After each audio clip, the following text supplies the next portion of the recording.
कभी खुद से ये प्रश्न पूछा है कि सच्ची प्रसन्नता आखिर कहाँ छिपी है? मनुष्य पूरी जिंदगी उसके पीछे भागता रहता है, कभी संबंधों में, कभी धन में, कभी नाम और पद में, लेकिन फिर भी हृदय के भीतर एक खालीपन क्यों बना रहता है?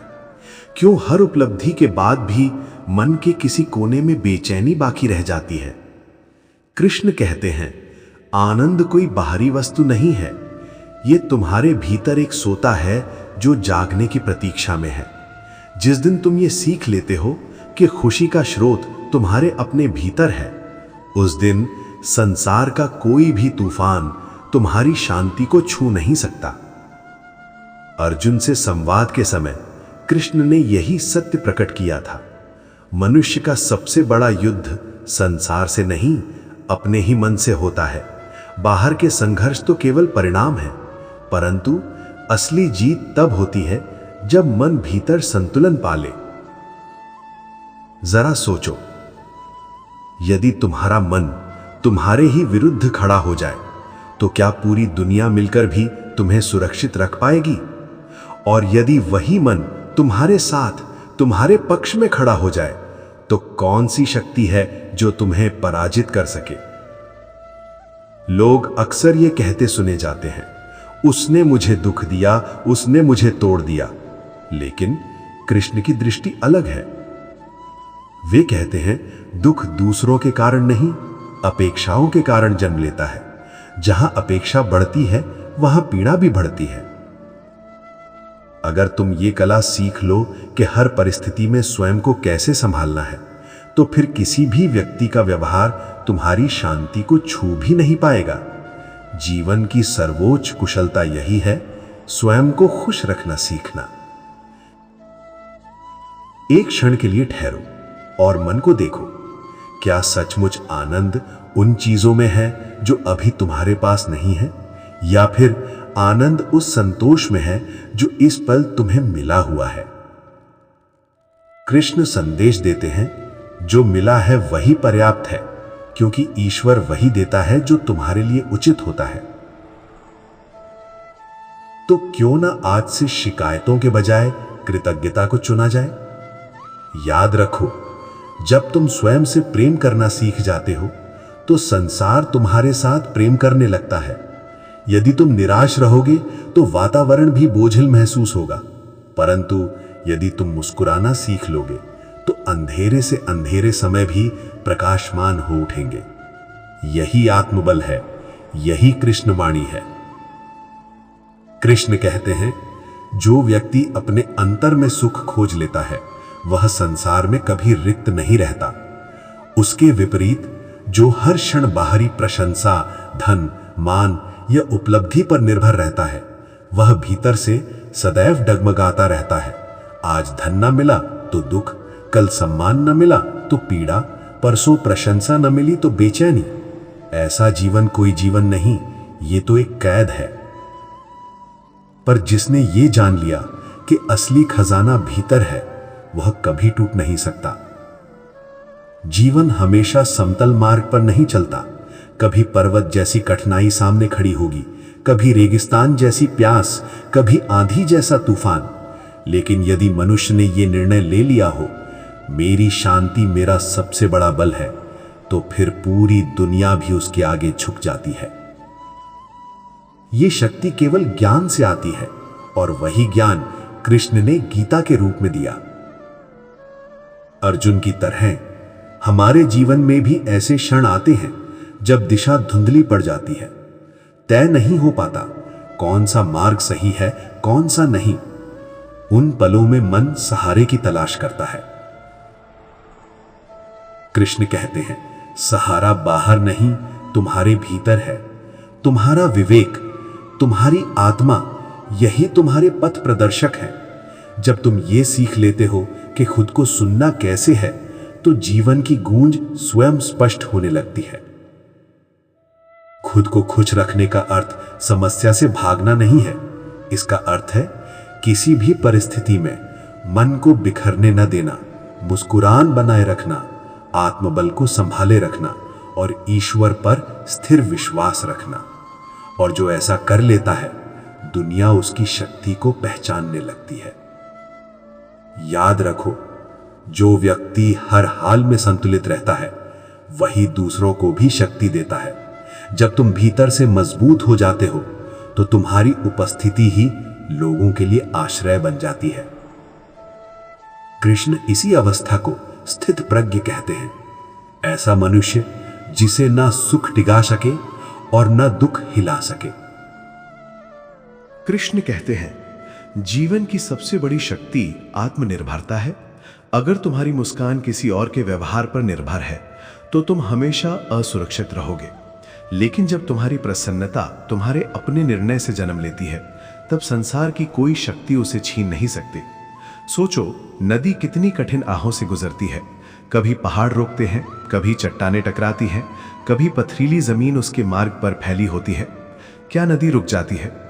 नहीं, वो अपना रास्ता खुद बनाती है। उसी प्रकार मनुष्य को भी परिस्थितियों को दोष देने के बजाय अपनी दिशा स्वयं तय करनी होती है। दुनिया कहती है कि जब सब कुछ सही होगा तब मैं खुश रहूंगा, पर सत्य इससे उल्टा है। जब तुम खुश रहना सीख लेते हो, तब जीवन अपने आप सही लगने लगता है। क्योंकि संसार वही नहीं होता जो बाहर दिखाई देता है। संसार वही होता है जिसे तुम्हारा मन देखने का चयन करता है। यदि दृष्टिकोण निराशा से भरा है, तो स्वर्ग भी नर्क प्रतीत होगा, और यदि दृष्टि विश्वास से भरी है, तो नर्क भी तुम्हें सीख देकर स्वर्ग जैसा अनुभव दे जाएगा। कृष्ण कहते हैं, खुशी एक साधना है, इसे रोज चुनना पड़ता है। जैसे हर सांस तुम्हें जीवित रखती है, वैसे ही हर सकारात्मक संकल्प तुम्हें भीतर से मजबूत रखता है। सुबह उठो और मन में ये भाव भरो कि आज चाहे जो भी परिस्थिति आए, मैं अपनी शांति नहीं खोऊंगा। ये संकल्प पूरे दिन तुम्हारी ढाल बनकर खड़ा रहेगा। और यदि कभी थक जाओ, किसी क्षण हार मानने का मन हो, तो भीतर वही दिव्य आवाज सुनो, डर मत, मैं तेरे साथ हूं। खुद को खुश रखने का अर्थ ये नहीं कि तुम दूसरों से कट जाओ। इसका अर्थ ये है कि तुम्हारी जड़ें इतनी गहरी हों कि बाहरी आंधियां उन्हें हिला न सके। जब पेड़ की जड़ें मजबूत होती हैं, तूफान चाहे कितना भी उग्र हो, पेड़ स्थिर खड़ा रहता है। उसी प्रकार जो व्यक्ति भीतर से स्थिर हो जाता है, उसके सामने कोई परिस्थिति ठहर नहीं पाती। मनुष्य की सबसे बड़ी भूल यही है कि वो अपने दुख का कारण दूसरों में खोजता है। कभी वो हालात को दोष देता है, कभी परिवार को, कभी समाज को, कभी भाग्य को। लेकिन कृष्ण स्पष्ट कहते हैं, दुख और सुख बाहरी नहीं होते, वे विचारों से जन्म लेते हैं। परिस्थिति तो वही रहती है, पर तुम्हारे विचार ही परिणाम बनते हैं। अगर मन को साध लिया जाए, तो दुख अपना असर खो देता है। युद्ध भूमि में खड़े अर्जुन का उदाहरण देखो। वो भी भावनाओं के बोझ में दबकर टूट चुका था। वो रो रहा था, हथियार छोड़ चुका था, उसकी आत्मा कांप रही थी। लेकिन कृष्ण ने उसे जगाया। जब तक तुम अपनी भावनाओं के अधीन रहोगे, तुम सही निर्णय नहीं ले पाओगे। और वही अर्जुन जब अपने मन पर अधिकार पा सका, तो वही युद्ध जीत गया जिससे वो भाग रहा था। ये केवल अर्जुन की कथा नहीं है, ये हर मनुष्य के लिए संदेश है। कृष्ण कहते हैं, जब तक तुम अपने मन पर अधिकार नहीं पाओगे, खुशी तुम्हारे हाथ में नहीं आएगी। खुद को खुश रखना कोई साधारण आदत नहीं है, यह आत्मा की गहराई से लिया गया संकल्प है। जब मनुष्य ये निर्णय कर ले कि मैं नकारात्मकता को भोजन नहीं दूंगा, तो उसकी ऊर्जा बदलने लगती है। उसके शब्द मरहम की तरह लगते हैं। उसकी उपस्थिति को लोग शांति के रूप में महसूस करते हैं। इसीलिए इतिहास में वही लोग पूजनीय बने जिन्होंने आत्मबल को साध लिया। वही आज भी प्रेरणा का स्रोत है।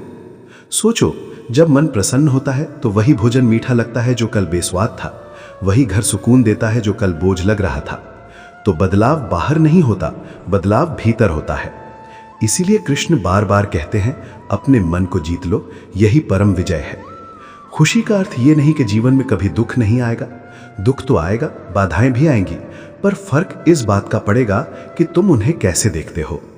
यदि दुख को बोझ मानोगे तो वो तुम्हें तोड़ देगा, पर यदि उसे एक शिक्षक के रूप में देखोगे तो वही कष्ट तुम्हें अधिक मजबूत बना देगा। यही गीता का सार है, परिस्थिति को शत्रु नहीं, गुरु मानो। हर सुबह जीवन दो विकल्प देता है, या तो बीते कल की शिकायतों का बोझ ढोते रहो, या फिर नए दिन को अवसर समझकर मुस्कान के साथ शुरुआत करो। कृष्ण सिखाते हैं, अतीत को वर्तमान की सुंदरता लूटने मत दो। बीता हुआ समय बदल नहीं सकता, पर आज की सोच बदल सकती है, और यही सोच भविष्य बदल देती है। लोग अक्सर पूछते हैं, हमेशा खुश कैसे रहा जाए? उत्तर सरल है, मन को प्रतिदिन सकारात्मक ऊर्जा दो। जिस प्रकार शरीर को भोजन चाहिए, वैसे ही मन को रोज अच्छे विचार चाहिए। यदि कड़वाहट, तुलना, ईर्ष्या और शिकायतें भरते रहोगे तो बाहरी हंसी के पीछे भी मन भीतर से खोखला होता जाएगा। पर यदि आभार, संतोष, विश्वास और प्रेम भरोगे तो जीवन का हर पल दिव्य लगने लगेगा। सुख बाहरी वस्तुओं से मिलता है, पर शांति आत्मा से मिलती है। जब कोई वस्तु मिलती है तो क्षणिक आनंद मिलता है, पर उसका प्रभाव जल्दी समाप्त हो जाता है। लेकिन जब इंसान भीतर स्थिर हो जाता है तो परिस्थितियां कैसी भी हों, मन की शांति नहीं डगमगाती, और यही स्थिरता सच्चा आनंद है। कृष्ण कहते हैं, जो व्यक्ति अपने भीतर स्थिर हो जाता है उसे संसार की कोई भी लहर हिला नहीं सकती।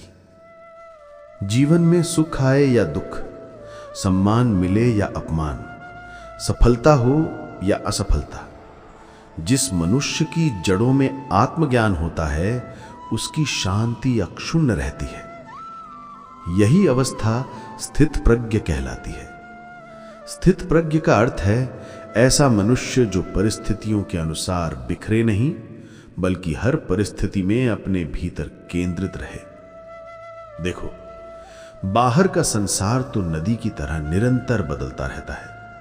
आज प्रशंसा है, कल आलोचना होगी। आज लोग साथ हैं, कल शायद कोई नहीं। आज जीवन सरल है, कल कठिनाई सामने होगी। यदि शांति को इन परिवर्तनों पर आधारित कर दिया जाए तो मन कभी स्थिर नहीं रहेगा। परंतु जो मनुष्य शांति को भीतर खोज लेता है वो बाहरी तूफानों के बावजूद अडिग रहता है। कृष्ण कहते हैं, जब तक मन अपना स्वामी नहीं बनता तब तक मनुष्य परिस्थितियों का दास बना रहता है। जो व्यक्ति दुनिया के कहने पर मुस्कुराता है और दुनिया के कहने पर उदास होता है वो बाहर की लहरों पर निर्भर है। लेकिन जो व्यक्ति अपने मन के निर्णय पर मुस्कुराना सीख लेता है वो सच्ची स्वतंत्रता को प्राप्त कर लेता है। इसीलिए गीता में कृष्ण कहते हैं, जिस इंसान की खुशी बाहरी वस्तुओं पर आधारित है उसकी खुशियां क्षणिक हैं, पर जिसकी खुशी स्वयं के भीतर जन्म लेती है उसका आनंद शाश्वत है। जरा विचार करो, क्या यह आवश्यक है कि लोग तुम्हें समझें? क्या सच में यह जरूरी है कि हर कोई तुम्हें सराहे? क्या तुम्हारा मूल्य दूसरों की राय से तय होता है? नहीं, तुम्हारा मूल्य तुम्हारी आत्मा से तय होता है। लोगों की नजर बदलती रहती है, पर आत्मा का प्रकाश कभी कम नहीं होता। जब मनुष्य ये पहचान लेता है तो दुनिया उसे हिलाने की कोशिश तो कर सकती है, पर तोड़ नहीं सकती। कभी ध्यान से समुद्र को देखना। ऊपरी सतह पर लहरें लगातार उठती गिरती रहती हैं, लेकिन गहराई में पूर्ण शांति होती है। जो व्यक्ति अपनी चेतना को सतह पर बसाए रखता है उसे हर लहर परेशान करेगी, पर जो व्यक्ति अपनी चेतना की गहराई में उतर जाता है उसे कोई तूफान छू भी नहीं पाता। इसीलिए कृष्ण सिखाते हैं, बाहरी हलचल में उलझो मत, भीतर की स्थिरता खोजो। वही स्थिरता तुम्हें जीवन के हर मोड़ पर संभालेगी। बहुत से लोग सोचते हैं, जब मेरे पास ये होगा तब मैं शांत हो जाऊंगा। लेकिन यही भ्रम जीवन में बेचैनी का कारण है। शांति कोई आने वाली घटना नहीं है। शांति एक आंतरिक अवस्था है। जो अभी स्थिर नहीं है वो भविष्य में भी स्थिर नहीं हो पाएगा, क्योंकि भविष्य भी वर्तमान का ही विस्तार होता है। कृष्ण कहते हैं, मन को साधना ही असली स्वतंत्रता है। यदि क्रोध तुम्हें नियंत्रित करता है तो तुम दास हो। यदि परिस्थितियां तुम्हें नियंत्रित करती हैं तो तुम दास हो। यदि दूसरों के शब्द तुम्हें नियंत्रित करते हैं तो तुम दास हो। पर यदि तुम अपने विचारों, भावनाओं और प्रतिक्रियाओं का चुनाव स्वयं करते हो तो तुम स्वतंत्र हो, और यही स्वतंत्रता असली आनंद है। जब इंसान बाहरी प्रशंसा पर निर्भर रहता है तो उसे स्वयं का मूल्य समझ नहीं आता। वो संसार की स्वीकार्यता से खुद को मापने लगता है।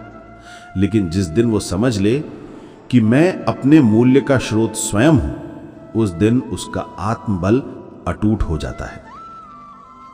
कृष्ण कहते हैं, असली शक्ति बाहरी विजय नहीं, अपने भीतर विजय है।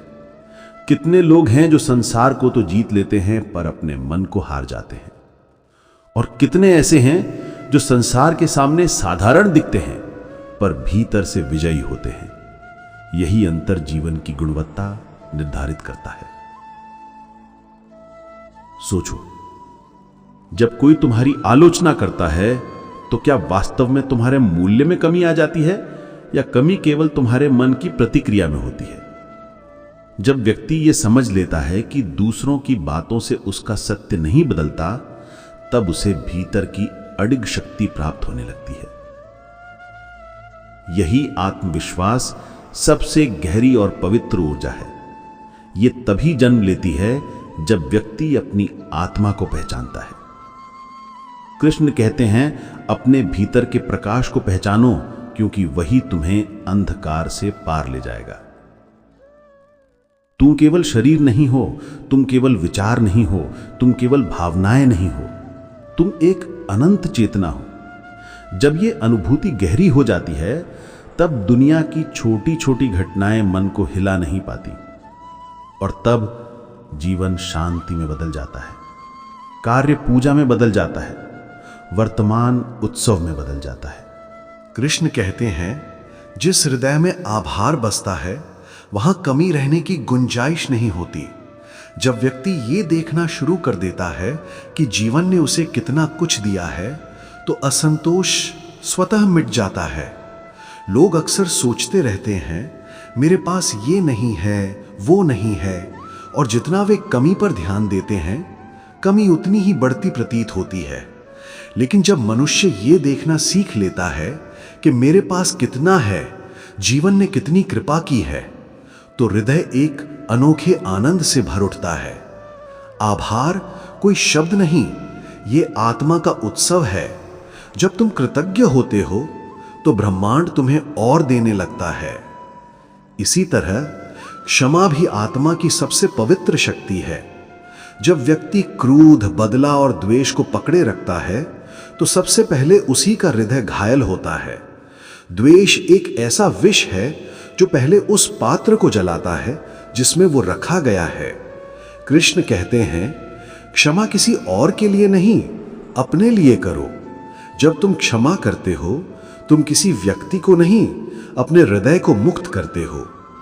जो मन हल्का है वही प्रसन्न रह सकता है, और जो मन बोझ से मुक्त है वही प्रेम और शांति का अनुभव कर सकता है। इसीलिए कृतज्ञता और क्षमा सच्ची खुशी के दो आधार हैं। अब बात सेवा के भाव की। कृष्ण कहते हैं, जब तुम केवल अपने लिए जीते हो तो आनंद सीमित रह जाता है, लेकिन जब तुम्हारे कर्म किसी और की जिंदगी में रोशनी लाते हैं तो उसके साथ तुम्हारे भीतर भी तृप्ति जन्म लेती है। सेवा का अर्थ केवल दान देना नहीं है। सेवा का अर्थ है किसी के जीवन में बोझ कम करना, किसी को प्रेरणा देना, किसी को मुस्कुराने का कारण बनना। कभी किसी अजनबी की मदद करके देखो, कभी बिना बताए किसी का सहारा बनकर देखो। वही मुस्कान जो किसी और के चेहरे पर आएगी, सबसे पहले तुम्हारे भीतर गूंजेगी। इसीलिए कृष्ण कहते हैं, निस्वार्थ कर्म ही योग है। सच्चे कर्म में अपेक्षा नहीं होती, प्रतिफल की इच्छा नहीं होती, वह केवल प्रेम से जन्म लेता है। यही कर्म योग मनुष्य के जीवन को ऊपर उठाता है। अब बात आती है अकेलेपन की। बहुत लोग अकेलेपन से डरते हैं, परंतु कृष्ण कहते हैं, अकेलापन कोई शत्रु नहीं बल्कि मार्गदर्शक है। जब तुम भीड़ से दूर होते हो तभी तुम अपने भीतर उतरते हो। वही समय होता है जब मन और आत्मा का संवाद शुरू होता है। अकेलापन तुम्हें यह सिखाता है कि जो तुम खोज रहे हो वो बाहर नहीं, भीतर है। अगर कोई व्यक्ति अकेले होकर भी खुश रह सकता है तो जीवन में कोई भी परिस्थिति उसे हिला नहीं सकती। और इस आत्मदर्शन के बाद मनुष्य की ऊर्जा बदलने लगती है। उसके कदमों में संकल्प आ जाता है, उसकी दृष्टि में स्पष्टता आ जाती है, उसकी वाणी में करुणा आ जाती है। इसीलिए कृष्ण कहते हैं, सच्चा साधक वही है जिसकी उपस्थिति से लोग शांति महसूस करें, भले वह मौन ही क्यों ना हो। याद रखो, सच्चा वैभव धन में नहीं, हृदय की ऊष्मा में है।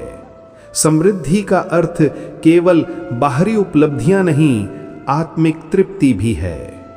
कोई व्यक्ति बाहरी रूप से गरीब होते हुए भी आत्मिक रूप से समृद्ध हो सकता है, और कोई धन का मालिक होकर भी आत्मिक रूप से सूखा हो सकता है। असली सुख वही है जहां हृदय को शांति मिलती है। कर्म योग, कृतज्ञता, क्षमा और सेवा, ये 4 कदम मनुष्य को असली आंतरिक समृद्धि की ओर ले जाते हैं। और जब ये समृद्धि भीतर खिलती है तो जीवन का हर क्षण उत्सव बन जाता है, चाहे दुनिया उसकी चर्चा करे या ना करे, चाहे परिस्थितियां उसके पक्ष में हों या ना हों, क्योंकि तब व्यक्ति संसार से नहीं, अपने भीतर से जुड़ा होता है। कृष्ण कहते हैं, जीवन का सबसे बड़ा युद्ध मन और आत्मा के बीच होता है। मन तुम्हें बाहरी संसार की ओर खींचता है। वह चीज मिल जाए तो मैं खुश हो जाऊंगा, वह व्यक्ति मेरा हो जाए तो मैं पूर्ण हो जाऊंगा, यह परिस्थिति बदल जाए तो मैं शांत हो जाऊंगा। लेकिन आत्मा कहती है, मैं पहले से ही पूर्ण हूं, मुझे किसी बाहरी सहारे की आवश्यकता नहीं। जब मन की आवाज तेज होती है तो जीवन बिखरता है, और जब आत्मा की आवाज सुनाई देने लगती है तो जीवन संवर जाता है। मन हमेशा मांगता है, आत्मा हमेशा देती है। मन हमेशा तुलना करता है, आत्मा हमेशा स्वीकार करती है। मन हमेशा परेशान रहता है, आत्मा हमेशा स्थिर रहती है। इसीलिए कृष्ण कहते हैं, जो आत्मा के मार्ग को चुनता है वह कभी हार नहीं मानता, वह कभी टूटता नहीं, वह कभी खोता नहीं। अर्जुन भी युद्ध से भागना चाहता था, उसका मन डर गया था, अपनों को सामने देख वह विचलित हो गया था, लेकिन कृष्ण ने उसकी आत्मा को जगाया। डर से भागने में नहीं, कर्तव्य निभाने में विजय है। यही उपदेश प्रत्येक मनुष्य के लिए है। जिस राह पर तुम्हारा धर्म है उस राह से मत हटो, क्योंकि तुम किसी और की नकल करोगे तो दुख मिलेगा, पर अपनी आत्मा के मार्ग पर चलोगे तो शांति और संतोष दोनों मिलेंगे। खुद को खुश रखना, इसका अर्थ ये नहीं कि जीवन आसान हो जाएगा। इसका अर्थ ये है कि कठिनाइयां आने पर भी तुम टूटोगे नहीं, मन की हलचल में भी तुम डूबोगे नहीं। जब मनुष्य अपने भीतर के प्रकाश से जुड़ जाता है तो अंधकार केवल बाहर रह जाता है, अंदर प्रवेश नहीं कर पाता। यही आत्मबल कर्म को आसान बना देता है, चुनौतियों को सीढ़ियों में बदल देता है और जीवन को वरदान बना देता है। कृष्ण कहते हैं, कर्म करो, समर्पण करो, फल की चिंता छोड़ दो। यह हार मानना नहीं, यह विश्वास का सर्वोच्च स्वरूप है। जब मनुष्य अपना कर्तव्य पूरी निष्ठा से करता है और परिणाम ईश्वर पर छोड़ देता है, तब वह निर्भय हो जाता है। डर वहीं होता है जहां परिणाम का मोह होता है, जहां समर्पण है वहां भय नहीं होता। खुशी का अंतिम रहस्य भी यही है, जिसे तुम पकड़कर बैठते हो वही तुम्हें परेशान करता है, और जिसे तुम ईश्वर को सौंप देते हो वही तुम्हें मुक्त कर देता है। कभी ध्यान से देखो, जब तुम मुस्कुराना चुनते हो तो मन हल्का हो जाता है, जब तुम चिंता छोड़ते हो तो हृदय विशाल हो जाता है, जब तुम भरोसा करते हो तो जीवन सुंदर हो जाता है। संसार को बदलना कठिन है, पर स्वयं को बदलना संभव है, और जब तुम स्वयं को बदल लेते हो तो संसार भी तुम्हारे लिए बदल जाता है। कृष्ण कहते हैं, जीवन को युद्ध मत समझो, इसे साधना समझो। हर दिन एक अवसर है और हर क्षण एक नई शुरुआत। तुम बड़ी चीजों की प्रतीक्षा मत करो, खुशी छोटी बातों में भी मिलती है। सूरज की रोशनी में, किसी के मुस्कुराने में, पक्षियों की चहचहाहट में, किसी की मदद करने में, अपने प्रियजनों के साथ समय बिताने में। जीवन वही है जो इस क्षण में घट रहा है। अतीत बीत चुका है, भविष्य अभी आया नहीं, वर्तमान ही असली खजाना है। इसीलिए कृष्ण कहते हैं, क्षण को जियो, कर्म करो, प्रेम करो और मुस्कुराओ। यही जीवन का सार है। यदि आज की ये वाणी आपके मन को स्पर्श कर गई हो, आपके हृदय को शांति मिली हो, तो इसे जितना हो सके दूसरों तक पहुंचाइए, क्योंकि शायद किसी की जिंदगी आज आपके कारण बदल जाए। वीडियो को लाइक और शेयर जरूर करें और कमेंट में लिखना मत भूलिए, जय श्री राधे कृष्ण, ताकि पूरे वातावरण में कृष्ण नाम की मधुर गूंज फैल सके। और यदि आप ऐसे ही ज्ञानवर्धक और प्रेरणादायक विचार हर दिन सुनना चाहते हैं तो कर्म धर्म यूट्यूब चैनल को सब्सक्राइब कर दीजिए और घंटी का बटन दबाइए ताकि हर नई कृष्ण वाणी सबसे पहले आपके हृदय तक पहुंचे। भगवान श्री कृष्ण आपके जीवन में आनंद, शांति, स्थिरता और प्रेम सदैव बनाए रखें।